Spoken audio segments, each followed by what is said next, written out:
আসসালামু আলাইকুম প্রিয় ভিউয়ার্স, সবাই কেমন আছেন? আশা করি সবাই ভালো আছেন। আজকে বিকেলে মনে হলো যে একটু আমরা মাখা খাই। এজন্য প্রথমে আমরা নিলাম চিনি নিলাম, কাসুন্দি নিলাম, শুকনা মরিচ পোড়ায় নিলাম, সাথে একটু তেঁতুল নিলাম। নিয়ে আমরা প্রসেসিংয়ের কাজে লেগে পড়লাম।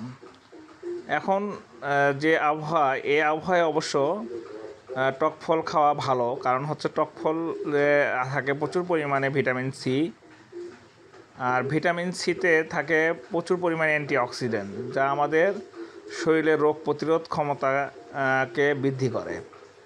এই জন্য আসলে টক ফল খাওয়া ভালো।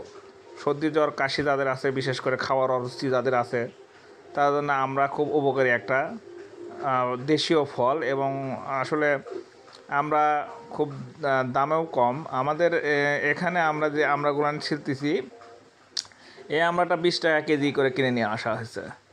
অথচ দেখা গেছে অনেক বিদেশি ফল আমরা খাই অনেক দাম দিয়ে, তার কোনো দরকারই নাই। যদি আমরা এই আমড়া খাই, আমাদের শরীরের অনেক উপকারেই বা কাজে লাগবে। যাই হোক, এটা আসলে ফানিভাবে বসেছিলাম বিকেলে বানানো।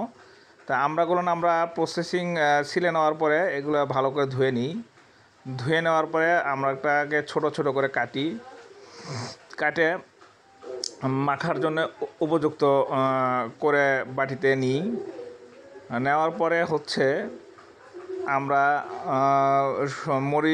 মরিচ এবং লবণ এবং তেঁতুল এক জায়গায় করে মিশায় নেওয়ার পরে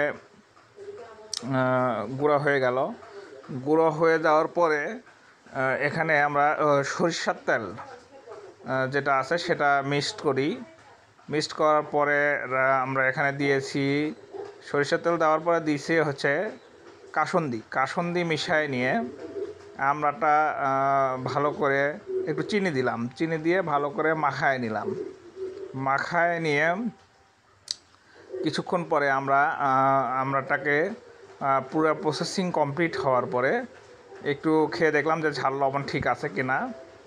তারপরে আমরা এটা মাখায় পরিবারের সবাই মিলে খাওয়ার জন্য প্রস্তুতি নিলাম। আপনারা চাইলে এইভাবে আমরা মাখা খেতে পারেন। আমাদের মেয়েটাও বলতেছে সেই স্বাদ, যদিও সে আসলে ঝাল আমরা খাচ্ছিল না, সে খাচ্ছিল হচ্ছে চিনি দিয়ে আমরা মিশিয়ে নিয়ে। তো এখন আমরা খাবো।